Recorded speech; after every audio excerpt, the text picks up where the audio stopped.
咁而家我係做第7條嘅，關於一個比例嘅問題。咁個公園5 km square 咧，因為我想去根據翻地圖嗰個比例咧，咁所以我必須要將佢轉單位轉翻做 cm 㗎。咁5 km square 咧，其實就係5 km 乘1 km。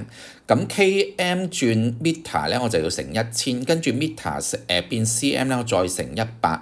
咁所以呢嚿嘢咧，就變咗5乘1跟住5個零啦。咁另外個1 km 我都係做翻同一樣嘢，就係1乘1000啦，跟住再乘100，都係牽涉到5個零㗎。咁所以呢嚿嘢如果我寫得好啲咧，其實係5乘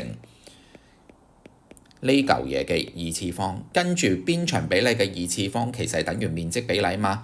咁我根據翻佢俾我嗰個地圖上面嗰個面積比例係125嚟嘅嗰個數值。咁我而家直接將呢嚿嘢咧就塞翻落嚟呢一度，咁所以呢嚿嘢咧係5乘5個零啦，跟住再二次方。咁我約咗呢度之後，呢個應該係25嚟㗎嘛。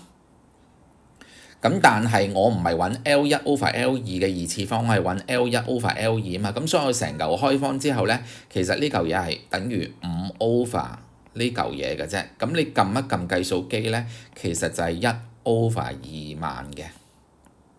咁所以我哋見到個答案咧，邊長比例咧，其實就係 dot 嚟嘅，即係 D。跟住到第9條啦，第9條就關於 remainder theorem 嘅。咁我俾咗個 function 你啦，因為佢俾 x 減1除個 remainder 係 2a 啦，咁所以我第一樣嘢就寫咗呢條式先嘅。咁如果 G1 咁即係我 sub x 係1啦，咁即係左手面咧成嚿嘢就會係變咗1加 a 加 b。我已經約揀咗㗎啦，咁右手面直接等於2a 嘛，跟住我做一做移項，將 a 同 b 移咗去右手面之後咧，我應該會做到 a 減 b， 呢個係本來右手面㗎，咁就會係等於係1嚟嘅。咁而家做到嚟呢度咧，我冇乜嘢可以做㗎啦。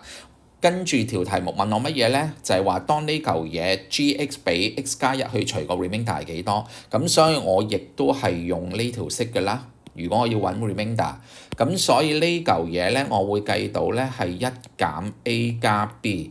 咁大家好似做唔到任何嘢，但係只要我抽個-1出嚟咧，我就會見到呢嚿嘢咧，其實就係1減括弧 a 減 b。咁我根據翻前面嗰條式 a 減 b 係1嘛，所以我做到係1減1咯。咁即係答案係0。咁所以你見到呢條嘅答案咧，應該係 A 嚟嘅。